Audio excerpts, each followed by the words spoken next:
All right, hello Ace family. In this video, we are going to take a look at our uh, grease and lubrication planogram, just to make sure you kind of know the basics.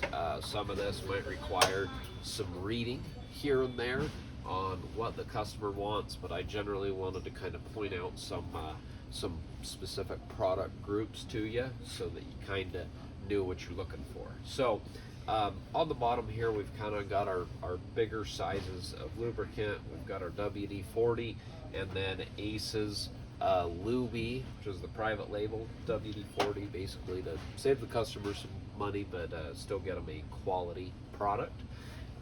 We've got our Master Blaster, or PB Blaster, and penetrating lubricant.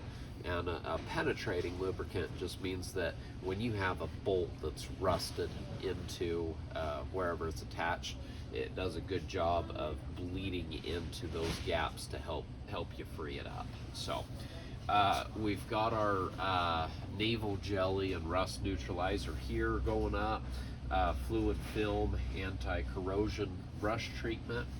Right here we've got our kind of our food safe, and I say this separately just because it's silicone doesn't mean it's food safe, but this is food grade silicone, which is great because we got a lot of food factories here. But we've got our silicone specific spray too, just based on the brand.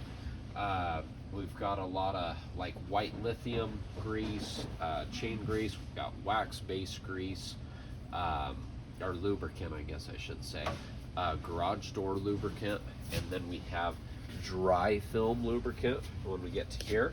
So I'll move this out of the way. So the dry film is going to be a non-liquid. I mean, that should be obvious, but just to clarify that it's going to be kind of dust that's going to help lubricate. The DuPont product is a ceramic based, and I actually just looked this up. I was 90% sure, but I wanted to make sure 100%. I looked this up earlier today for a customer. The dry lube PTFE, that PTFE actually is Teflon. And anyway, I just wanted to make sure, but customers looking for Teflon lube, and we sure had it right here. So then we get into we sell a lot of this red and tacky grease. We've got a Schaefer's product that's super high quality that we're just out of right now, which is kind of a bummer. That is really good grease. We've got a marine grease, and then we've got this super lube. And the reason we carry that super lube is a common grease that folks will ask you for is we'll have some folks that come in and go, I need some dielectric grease. And we've got a whole realm of products that actually are dielectric grease. This is one of them. It says right on it. We've got let's see, this one right here is a dielectric grease, and then we've got another one in a little tube up here. Let's see, dielectric grease right there. We got our 3-in-1 oil, tri-flow, and then our lock anti-seize lubricants. Just if you have a lock that's got dirt in it, or just is kind of bumpy, sometimes lubricating that out can be a huge help.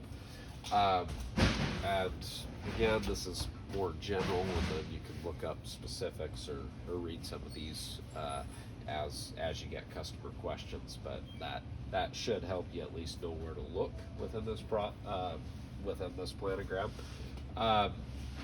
The last thing I kind of want to touch on is kind of the accessories. So we sell a lot of grease guns, and we've got more battery powered grease guns, of course, with our power tools. So all of these are a hand powered grease gun. There's going to be two types. There's going to be a pistol grip, and then there's a lever grip.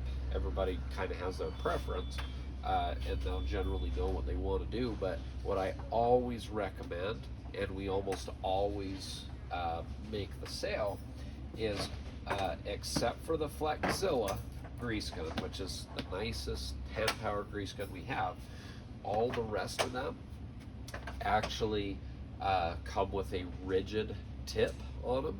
So out of the grease gun, you get like 5 or 6 inches of a rigid tip, and most people around here anyway love the hose. So what I always do is tell them, hey, just want to give you a heads up with this grease gun, it's a rigid tip, but we conveniently have this hose right here that threads right onto it, then you're covered. And they usually respond, oh my gosh, thank you so much. That would have been frustrating, because sometimes you can't get a grease gun into where you need to at the right angle. So that can save folks a lot of headache, drive time, convenience. They'll be really thankful for that.